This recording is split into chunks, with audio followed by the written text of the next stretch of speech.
ប្រាប់ឲ្យច្បាស់សួរឲ្យប្រកាសរឿងបនខួបស្ត្រីម្នាក់បានប្រាប់ស្ត្រីម្នាក់ដែលជាសម្លាញ់របស់ខ្លួននៅតាមផ្លូវដែលជួបគ្នាដោយចៃដន្យបានជួបឯងហើយប្រាប់តែម្ដងទៅគឺថ្ងៃស្អែកគឺជាថ្ងៃបនខួបរបស់ម្ដាយខ្ញុំស្អែកឡើងស្ត្រីម្នាក់នោះក៏បានមកចូលរួមពិធីនិងមានទាំងកាដូមួយផងពេលដើរចុះពីរថយន្តសម្ដៅចូលផ្ទះនាងមិនបានមើលឆ្វេងស្ដាំទេនាងបានសួរទៅកូនក្មេងម្នាក់ថាឯណាទៅម្ចាស់ខ្លួនក្នុងកម្មវិធីនេះ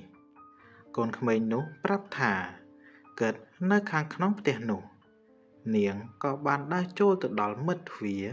ក៏បានស្រែកខ្លាំងៗក្នុងន័យថាធ្វើឲ្យមានការភ្ញាក់ផ្អើលរីករាយថ្ងៃខួបកំណើតពេលនោះអ្នកទាំងអស់គ្នាដែលកំពុងអង្គុយយ៉ាងស្ងៀមស្ងាត់ត្រៀមស្ដាប់ព្រះសង្ឃសូត្រមន្តព្រមទាំងព្រះសង្ឃផងដែរក៏មានការស្រឡាំងកាំងមើលមុខនាងពោពេញដោយចម្ងល់ព្រោះថានោះជាពិធីបុណ្យខួប7ថ្ងៃក្រោយពេលស្លាប់មិនមែនជាពិធីបុណ្យខួបកំណើតឡើយនាងក៏ស្ទុះរត់ចេញមកក្រៅវិញសើចលេងសំញញឹមលេងស្រស់ដោយក្តីអៀនខ្មាស់រំលងបាន4ខែក្រោយស្ត្រីម្ចាស់ផ្ទះក៏បានទូរស័ព្ទប្រាប់ទៅម្ដាយនៅឯខេត្តថា2ថ្ងៃទៀតនាងនឹងរៀបចំពិធីបុណ្យខួបឲ្យកូនប្រុសរបស់នាងលុះដល់ថ្ងៃកំណត់ពេលដែលម្ដាយរបស់នាងធ្វើដំណើរពីខេត្តមកដល់ផ្ទះហើយកើតក៏បានរត់អោបកូនស្រីរបស់កើតដែលឈរចាំទទួលកើតស្រែកយំយ៉ាងខ្លាំងហើយរៀបរាប់ថាហេតុអ្វីក៏កូនឯងមិនប្រាប់ម៉ែឲ្យដឹងពីមុនមក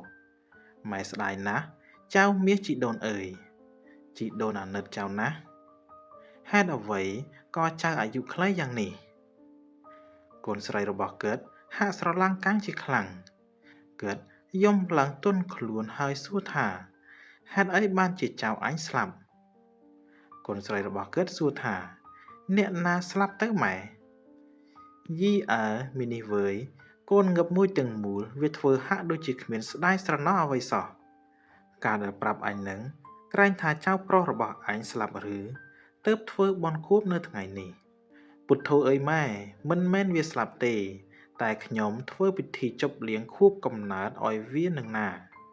ស្ត្រីជាម្ដាយបានបន្ទោសកូនស្រីរបស់គាត់ថាម៉េចក៏មិនប្រាប់អញឲ្យច្បាស់ចុះម៉ែឯងម៉េចក៏មិនសួរឲ្យច្បាស់កូនស្រីបានបន្ទោសវិញ